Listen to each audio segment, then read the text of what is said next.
HelloFresh takes the guesswork and the extra hassle out of planning and preparing delicious meals for dinner. America's #1 meal kit, HelloFresh gives you over 40 recipes to choose from each week.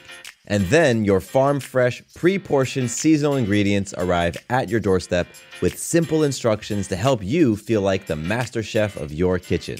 And did you know that HelloFresh is cheaper than grocery shopping and 25% less expensive than takeout? HelloFresh has been an awesome addition to our household's dinner routine. We all get involved and cook together, following the pictured step-by-step instructions. It's a fun quality time and the meals are delicious. Give it a try and see for yourself.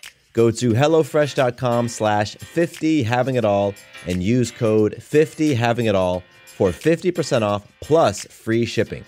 Again, to get 50% off plus free shipping, go to HelloFresh.com/50havingitall and use code 50havingitall.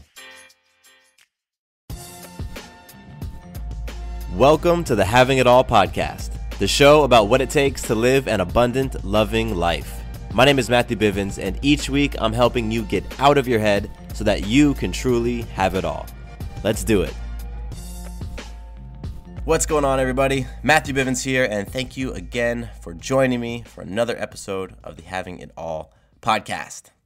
So this episode is it's a rebroadcast. We're dipping into the archives, and I'm bringing you a conversation that I had with a pretty incredible woman named Monique Ruffin. Monique is a mother, she's a writer, a coach, an author, a radio host, and she has a bunch of other things, but really what inspires me about Monique is just how she handles and has handled circumstances in her life. She grew up in a rough neighborhood. She's had a number of challenges that she's faced throughout her life, and she's just stared at all of them, welcomed the challenge, and has truly transcended and grown and evolved and transformed in the face of all of it.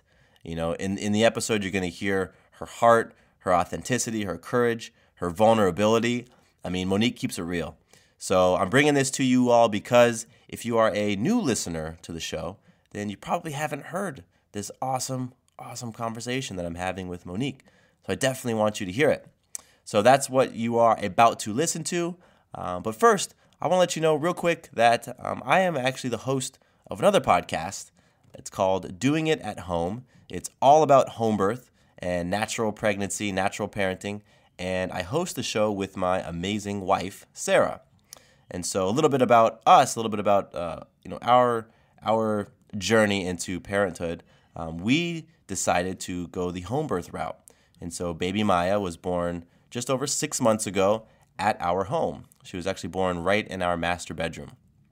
And before she was born, my wife and I launched the Doing It at Home podcast for other home birth parents and families like us, because when we were doing our research and just looking into different birth options, we had a hard time finding just raw, empowering, honest, great resources around home birth. And so we decided to make our own. So the podcast is called Doing It at Home. Again, it's all about home birth, all about natural pregnancy, natural parenting, and natural birth.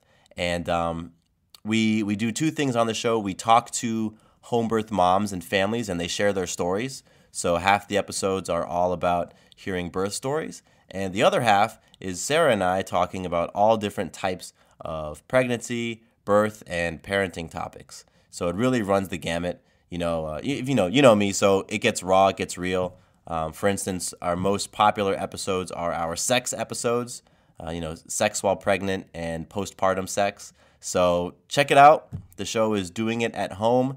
You can find it on iTunes. You can find it on Stitcher. And our website for the show is diahpodcast.com. So now let's jump right into my conversation with Monique Ruffin. Can you tell us a little bit about yourself, Monique, and the work that you do currently? Yes. So I am, my name is Monique Ruffin, and I was born and raised in Los Angeles, California. I still live in Los Angeles. I have lived in various other cities and states for parts of my life, but Los Angeles is where I call home, and I love Los Angeles. I really do. There's something about it that just feels so comfortable for me, and I feel really safe and secure here. I am divorced, and I have a 9-year-old son. I am a writer. I host a radio show.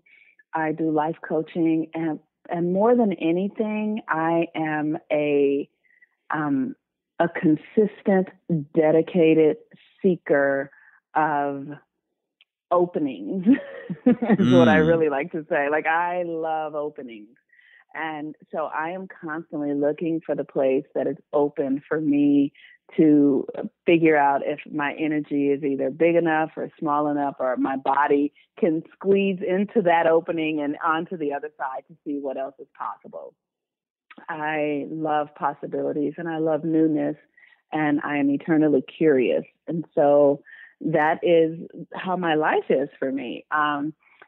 If someone suggests something to me, and if I have any interest in it, and once I've discovered that, I have interest, this is a curious call for me, and it's not going to kill me because I have a child, then let's see. Let's see what it is. Oh, I love that. So that's sort of how I live my life. And it has paid off for me because it has allowed me to find my way out of childhood circumstances that were very restrictive and depleting, into adult experiences that are expansive and filled with possibilities. So that's a little bit about who I am. Wow, I love that. That's much more deep and rich than any intro I could have given you. So thank you for for opening that book on yourself. So talk to me a little bit. What was it like growing up for you? So I grew up, like I said, in Los Angeles, and I grew up in Watts, which is where Sanford and Sons was filmed. So most people kind of relate to Watts in that way, with Red Fox running this junkyard. His home was like a junkyard, and he's this old man, and they're poor and Black and just living in this very sort of stressful time. So, I wasn't raised by an old Black man, but I was raised by an old Black woman. And she was Southern, and she was old and tired. I mean, old in her spirit, not old necessarily in her body, but she believed she was old, so she behaved old. So I went to live with my grandmother when I was 3 years old, and she had a daughter who was 8 years older than me. So at the time she was 11 or 12, and she became my fast, playmate and caregiver. She taught me to read, and she taught me to count, and she just took me under her wing. And at some point, she kind of became like my mother, which was unfortunate in later years because she gave up a lot of her own childhood to care for me. But for many years, it was the best thing that ever happened to me. And so I grew up, in an environment initially that was just me and my auntie and my grandmother. And then it changed because crack started to come into the community. And so as I aged, like my peers and my uncles and people that I was close to started abusing a lot of drugs because there wasn't a lot of unemployment was really low. I mean, unemployment was really high. So there was a lot of abuse and drug abuse and alcoholism and just a lot of deprivation. So that was the thing that really framed my young, 10, maybe 7 to 14 or 15, just this environment that was filled with a lot of addiction. And that influenced me a lot. It created a lot of pain because my parents were also addicts, drug addicts and abusers, and physically and mentally deprived in their own ways. And so it framed, so I was a Christian. I was very much like for Jesus because that was the only place that I had been taught that I could sort of find some path to freedom, find a connection to God, a connection to myself. So I took that very seriously and really spent a lot of time in church and prayed and spent a lot of time reading the Bible and did a lot of that until I went to college. So those are my early years. Wow. Wow. Now you talked about like that perspective and just sort of the frame of mind that you adopted just living in the environment that you lived in. I imagine, I don't know you personally. You and I have had a couple of phone conversations, and that's really the extent of our relationship. But I imagine on some levels you have evolved or ascended or escaped those perceptions, the frame of mind that you had when you were a child. How do you do that? How did you do that? How are you able to heal and grow beyond what was given to you as a kid to where you are now as an adult? HelloFresh takes the guesswork and the extra hassle out of planning and preparing delicious meals for dinner. America's #1 meal kit, HelloFresh gives you over 40 recipes to choose from each week. And then your farm-fresh, pre-portioned seasonal ingredients arrive at your doorstep with simple instructions to help you feel like the master chef of your kitchen. And did you know that HelloFresh is cheaper than grocery shopping and 25% less expensive than takeout? HelloFresh has been an awesome addition to our household's dinner routine. We all get involved and cook together, following the pictured step-by-step instructions. It's a fun quality time, and the meals are delicious. Give it a try and see for yourself. Go to HelloFresh.com/50havingitall and use code 50havingitall for 50% off plus free shipping. Again, to get 50% off plus free shipping, go to HelloFresh.com/50havingitall and use code 50havingitall. I think that there were a couple of things. One of the things that has really been a gift for me is that I have always been able to feel. So I was always very aware of what made me feel bad. Probably more than anything else, I could feel like, oh, this person, something about them makes me feel bad.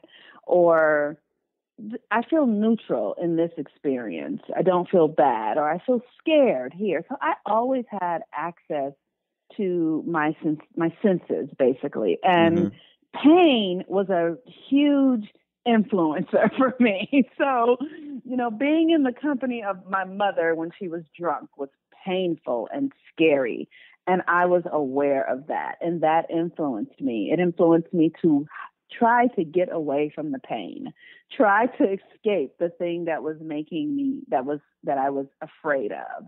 And then the other part of it, so, having access to my senses. And then the other part was that I'm eternally curious. So, running from the pain or running from the fear, and then having this sense of curiosity that just really will not leave me alone. So I would try almost anything to escape the pain, except for what I saw the people in pain doing. So I would never try drugs. I would never try drugs. I would never, really abuse alcohol or I never did things that I was clear caused more pain.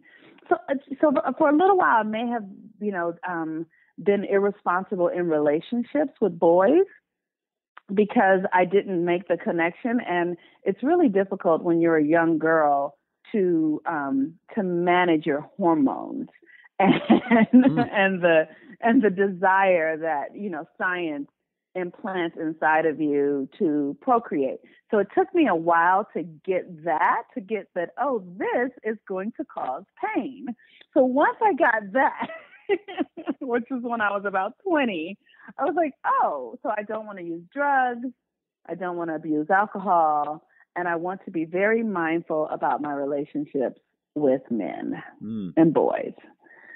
So those three things, or those couple of things, is just, being very, very sensitive and aware of how I felt and being very, very curious helped me change what I saw growing up and the influences that had impacted me growing up. That's powerful. I was reading through your blog, before we jumped on this call, and there's something that I read in one of your blog articles that really connects with what you just said about escaping those influences. And it was in a blog article, a recent one.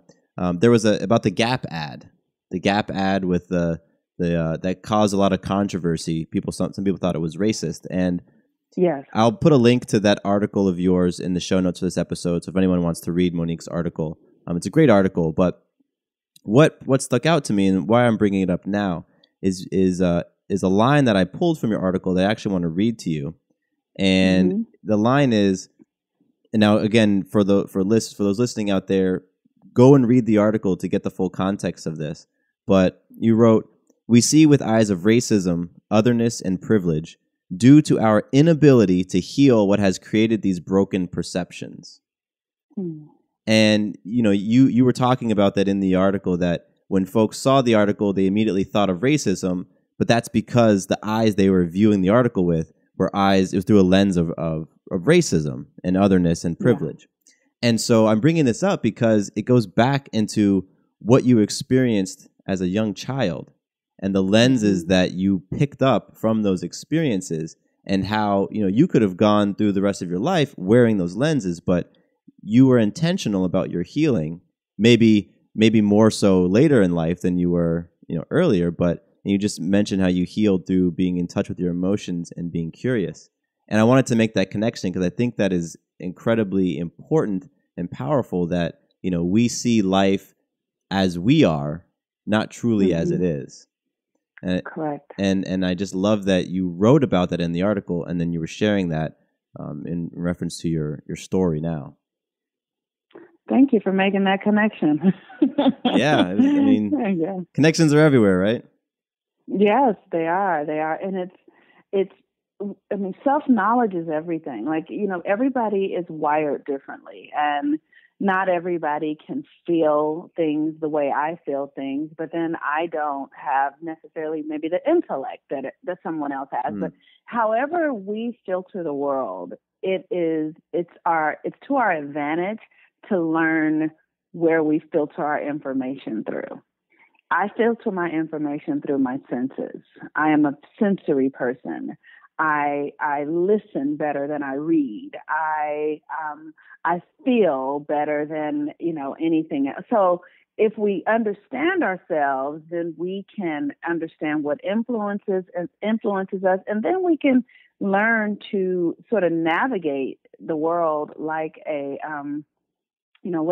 like an obstacle park, right? Where you go, okay, that's going to create an obstacle for me. What will be less of an obstacle? Like, which direction should I go in? So it really is understanding ourselves. And when we understand ourselves, we can navigate any situation. So how do you do that? For the person out there who just heard you say that and talk about understanding yourself, and they want to learn how to understand themselves, how would you recommend someone go about doing that? Well, I think it's, for me, like I said, for me, curiosity is my greatest gift. Mm-hmm. So when I have made a mistake enough times, I will say, okay, what is it? What am I doing? So the first thing is to keep our eyes on ourselves and not on other people. Really, that's huge. Where the power is. So if I'm making a mistake over and over and over again, where most people will go, that person won't get out of my way, or that person won't do what I want them to do, or that person did that to me, and that is why I did that, because that person or that thing. What I finally learned to do is go, I keep doing this over and over again. What is it that I'm doing? What is it that I'm thinking that has me making that same choice over and over and over again? So I start to look at my own patterns, right? I start to look at, and then when I can see my pattern, it's like, okay, what need am I trying to meet? What need is within me that I am really trying to work out inside of myself? And sometimes, I'm in the process of it all the time. It is not something that I get to and win, and it offers nuggets. Like recently I've been going through something with motherhood. Motherhood is the biggest struggle for me. It just is. I have to be really honest. Yeah, be honest. And That's awesome. motherhood clobbers me. I will say that. And it clobbers me, and it has clobbered every woman in my family. So it is a generational thing in my family, that the women in my family who are mothers and the women in my family who are not mothers, but who are aunties, because we all end up mothering together, have the greatest struggles with maintaining our sense of self, maintaining a sense of power, maintaining our source of creativity inside of this experience of motherhood. So since I have become a mother, I have been paying attention to what that is. I have done the research to find out what it was for my mother, what it was for her mother. And I have finally discovered recently, so I've been doing this since my child was born, but I've really been doing it since I was old enough to discover that my mother struggled so much with me. So I've probably been doing it since I was about 19. And I recently discovered that I have not been able to be empathetic with my own mother. Like, I couldn't really understand that my mother was more than my mother. She was just a human being. Oh, wow. Yeah. Changed everything. But it took me like 20 years to get to that. My mother was just a woman. She was 17 years old when she had me. In 1958, abortions were illegal. She had a 15-year-old sister who was also pregnant. Her father was furious. 2 angry men expecting children. My mother was terrified. She wasn't my mother. She was just a terrified girl. Changed everything for me. But it took me years to get to that, because for years I was angry. I felt, abandoned. I felt like, how dare she? How come she didn't? Finally, I just started looking at me. Oh, I'm struggling with my own child. What is this about? Yeah. Yeah, that's curiosity. And being courageous. I think it takes courage to be curious. It takes courage to look within, because, there's, especially if we know, even on a subconscious level, that there are things inside that we've been pushing down. That curiosity, there's a great chance that it's going to bring some of that up. Yes, it does. It brings it all up. Yeah, it brings it up. I love the fact that you shared your realization that your mother is a person. And that you were able to look at her separate from her being a mother, and saying, wow, she's a person, and people, we do the best we can with the tools that we have at the time. And I know that for me in my life, with my relationship with my parents, that's something that I am reminding myself of as I am stepping into my role as a father, and as my wife is stepping into her role as a mother. We're in our 24th week of pregnancy right now. And so being able to view my parents as people, as opposed to mom and dad who should or shouldn't have done X, Y, and Z, has been a powerful realization for me. So I'm really glad that you shared that. And, sometimes it takes time, and just releasing the fact that, well, maybe it needs to happen within a year or 6 months. I mean, it takes the time that it takes. It does. And I think the thing that I, for lack of a better word, worry about is how I experienced my mother and what I would consider the damage, the fallout from our relationship, and attempting to prevent that for my child, like that he won't have the damage that comes from this very, very intimate cellular, relationship that we have with our parents, both of them. And so it does take the time that it takes. You cannot make it happen faster than it will. But just the willingness and to be tender with ourselves, to be compassionate, and to come back over and over again, to try again, to get up, to fail and get up, to fail and get up, is the greatest gift that I have still, and that my mother offered me before she was deceased. She would come back time and time again with her heart open and her apologies. And I was not the nicest daughter. I was oftentimes cruel to her because I was so angry. But I forgive myself and I forgive my mother, and I hope that I can heal a little more quickly so that my child can go along a little faster than I did. Absolutely. Don't we want for our kids to not experience the things that we did, or at least get through those challenges quicker? Yes. And congratulations on your child who is coming soon. And do you already have a child? No. This is our first child, very first. And we're having a baby girl, and her name is Maya. And so we're so beyond thrilled. And so that is amazing. Yeah, it is. And I'll just take a quick tangent. I had not spent much time around someone going through pregnancy. And what an incredibly beautiful transformation pregnancy is for both parties. You know, I've transformed, but watching my wife transform from the second we discovered we were pregnant, and we were intentional about getting pregnant. So we found out shortly after she was pregnant, and her body immediately went into like mom mode.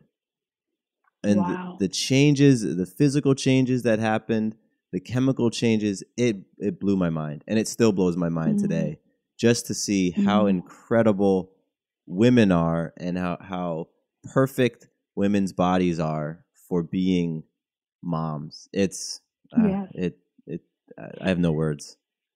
It is the most mind-blowing thing ever. You're absolutely right. And so this thing about motherhood, I create a project every year. I start a project from September to September because that is what I think is the new year for me.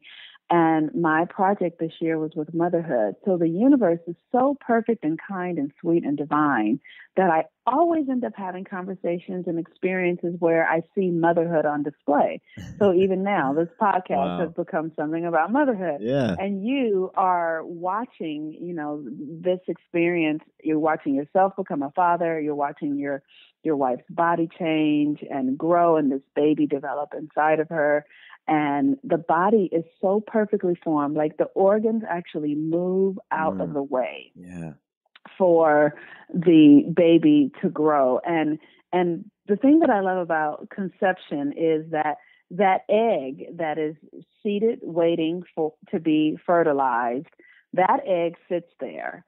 And, thousands and thousands of sperm come to fertilize that egg. But that egg has a hard protein on the outside of it where nothing can get in it. So even though all those sperm are there, they cannot get in until that egg finds the sperm that it is going to invite in. It softens in that one particular space and then reaches tentacles out and pulls that one or two, sometimes they're twins, that sperm in. So the egg chooses.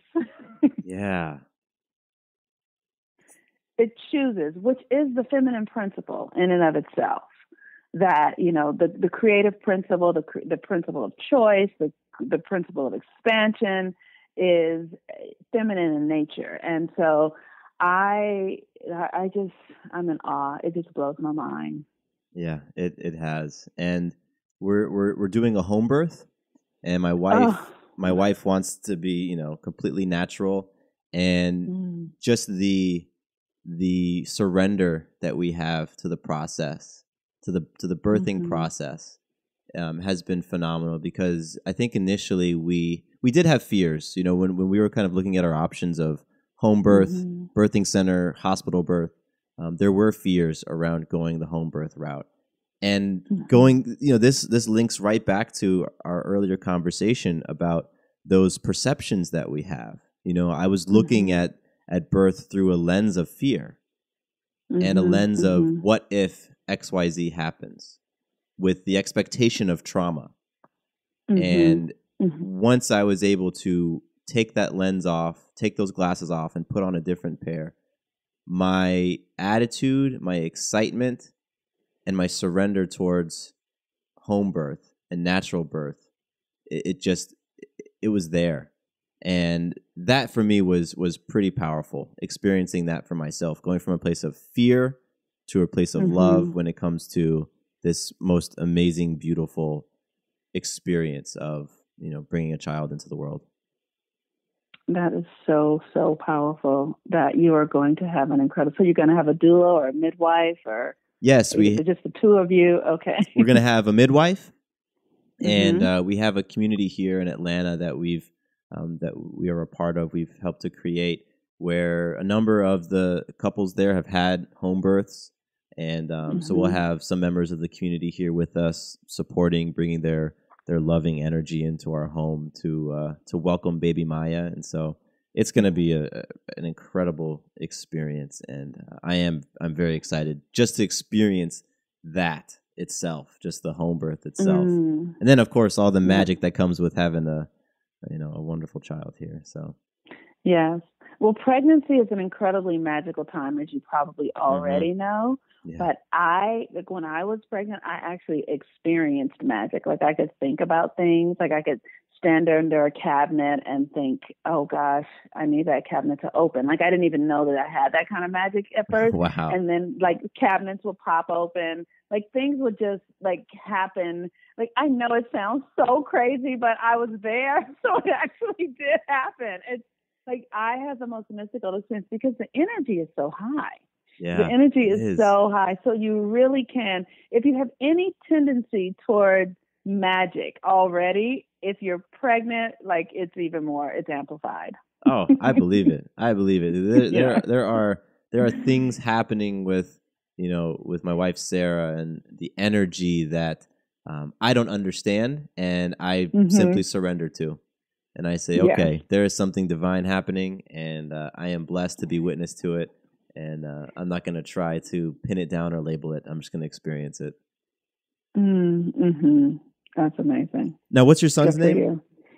My son's name is Zion James. Oh, that's beautiful. And having experienced what you have with growing up and the perceptions that you healed over time, the relationship with your mother that you started to investigate and become curious about later in life, what message, what beliefs do you want to impart onto Zion so that his experience is different? Gosh, that's such a good question, because my son has Down syndrome, so it's a very unique experience, and maybe it's not. But I will say, the other day, his grandmother was here. My ex-husband's mother was in town, and we were talking about Prince, and she was saying, Prince has died. And she said, yes, Prince went to heaven. And my son is 9, and he's very, very, he's in the know of everything. And she goes, Prince went to heaven. And he said, what's heaven? Like, he was so confused. And then his grandmother started to explain it. And then his father turned to her and said, oh, we haven't taught him anything about heaven. Like, we don't teach him any of that religious mumbo jumbo. Oh, wow. Okay. So like, we haven't taught him about heaven. It was like, we've taught him a little bit about God, like, there's a creator of all things, but we haven't said you go to some place when you die. We just say people die. Yeah. and we don't talk about hell or evil or any of that sort of stuff. So we just are, we're like, we just let our son have his experience of stuff. And when he asks questions, we don't make up things that you can't explain. And we just, teach him that we love him and that we're here to support him, and that, we're going to help him do whatever he wants to do. Like, if we can figure it out, we're going to get it done. It's as simple as that. So yeah, and because he has Downs, I don't know for sure, but I think because He does. My belief is that he is present in a way that I wasn't as a child. Like, and he's also not in an environment like the one that I was growing up in. Yeah. So he's in an environment that's very safe, and he is in an environment that's very focused around his needs as well. And I mean, just like most children are today, like most children are in, the world is sort of focused on them. That's just not how we grew up. And so he just is the king of the world. I love that. Yes. And that's just sort of how it is. That's beautiful. Well, what I liked about what you talked, when you mentioned the things that you are teaching him and not teaching him, especially when it comes to religion and those beliefs. I mean, you said you're just loving him. And isn't that really what's at the heart of all these different religions and spiritual beliefs? It's love anyway. Yeah. And so you're teaching him the essence of all of it. And I love that, to use that word very intentionally. I love that. Yes, it is. It's so fun. I mean, so if there was anything really like, yesterday my son performed at a school, like at the annual school performance. And when I got hold of him, the first thing that I always do is like bury my face in the place between his shoulder and his ear. Like I just always want to smell him. I want to kiss him, and I just want to cuddle him. And that's basically all I want. I want him to not ask me for anything. Just let me cuddle you.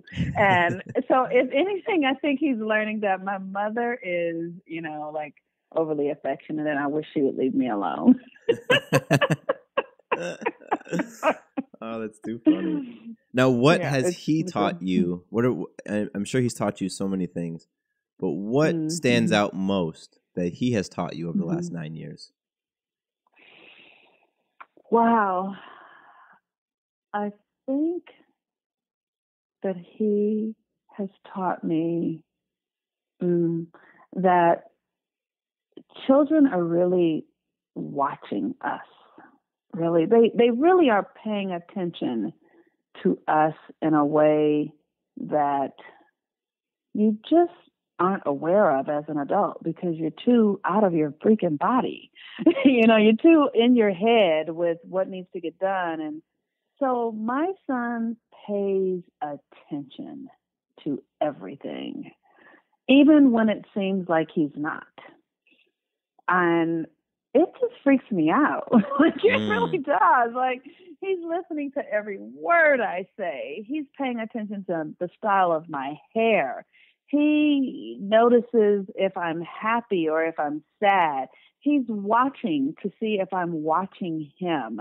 It is just the most intimate experience that two people can have with one another, like a parent and a child, that it scares me. I mean, really, it does, because like they are watching you. They are watching you, and they know what you're doing, and they know how you feel, and they know that they know what you're feeling, even if you don't know what you're feeling. Yeah. I'm telling you, it's the freakiest thing ever. It is. You'll see. Yes, I will. I'm excited for that. Wow. So I heard you say that your son, he's watching who you're being.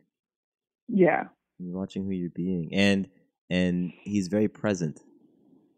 Yeah. Which is something that I have to remind myself to be intentional about, to get back to the present moment, to get back to what's happening right now, and not what I have created as things to focus on in the future and tomorrow and a month down the road. And those are two very powerful takeaways from absolutely. Which, like I said earlier, I'm sure I know there are so many things that Zion has taught you and that we all can learn from, but presence and watching and being. I love that.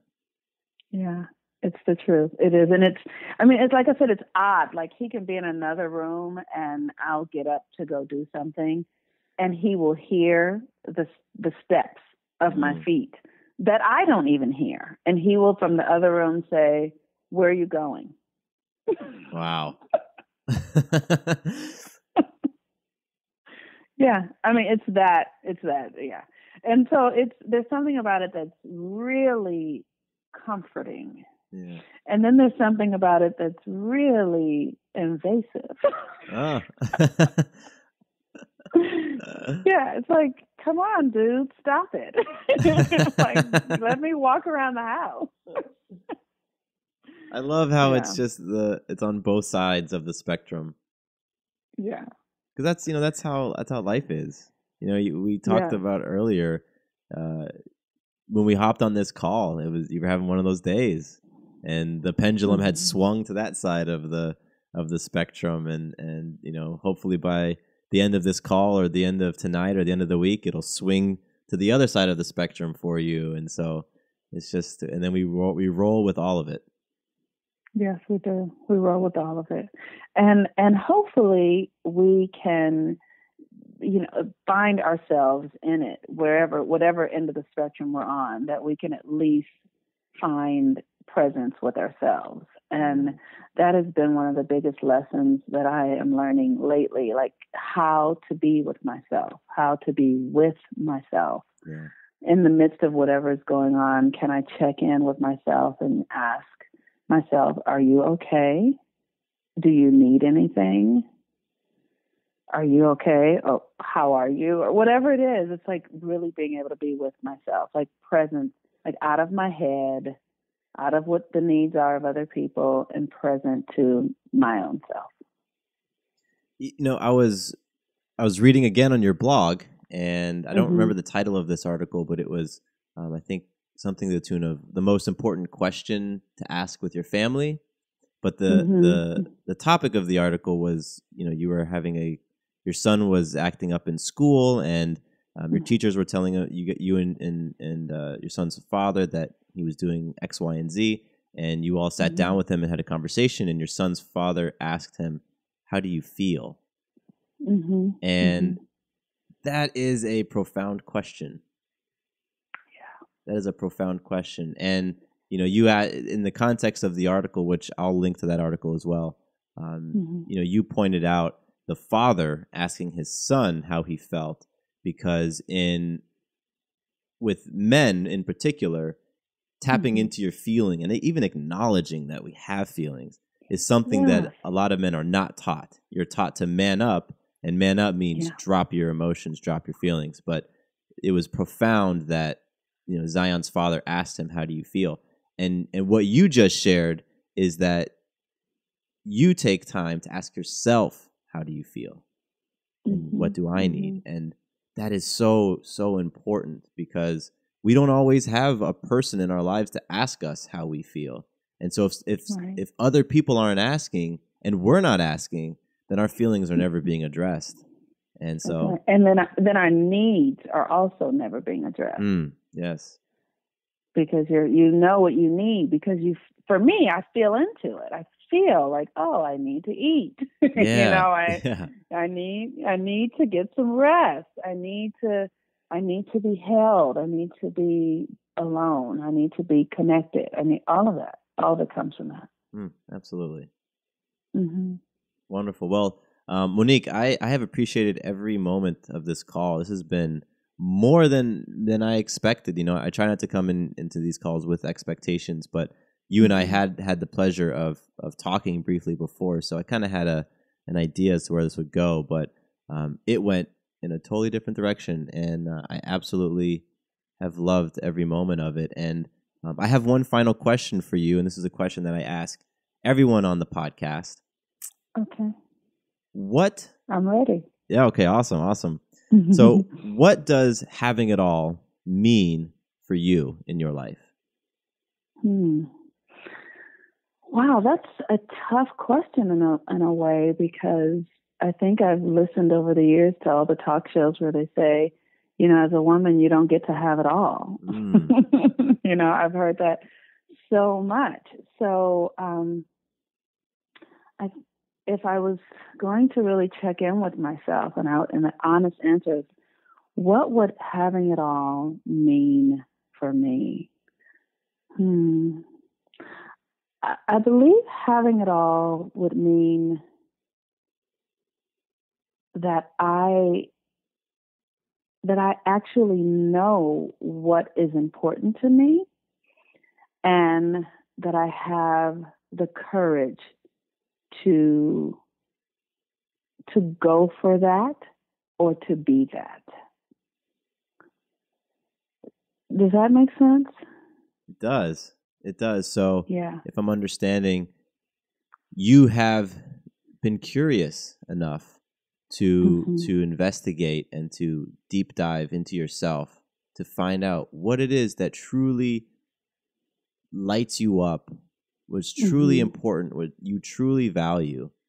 And then once you have that information, like you said, you have the courage to go for it. Yes. That's beautiful. Or to be it. To be it. You know? Yeah. So that's what having it all would be for me. And do you have it all? Do I have it all? Yes, I do. I have it all.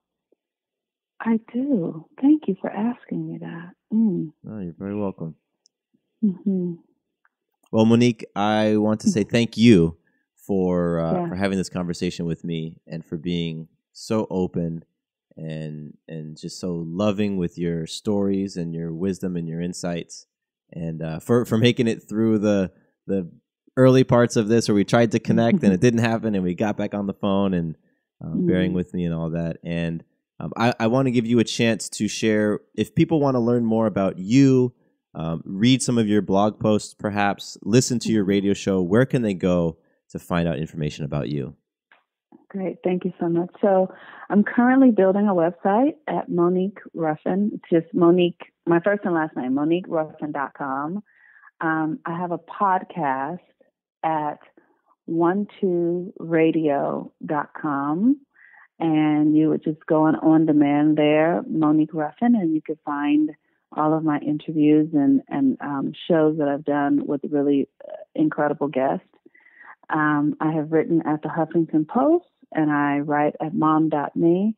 And sometimes, occasionally, I write at purpleclover.com. So they can find me in a number of places. Wonderful. And I will have links to all of that in the show notes on this episode. So if you're listening in your car right now and you're on iTunes or Stitcher or whatever other podcast app you might use, if you visit firesidenetwork.com, search for the show Having It All and find this episode with Monique Ruffin. In that episode, you'll see all the show notes, all the links, all that great stuff, so you can connect with Monique and continue just getting these amazing wisdom that Monique has to share. So Monique, thank you so much for hanging out with me today. I really, really enjoyed our time together. You're welcome, Matthew. Thank you. And I look forward to all the great work that you're doing, and I'll be paying attention.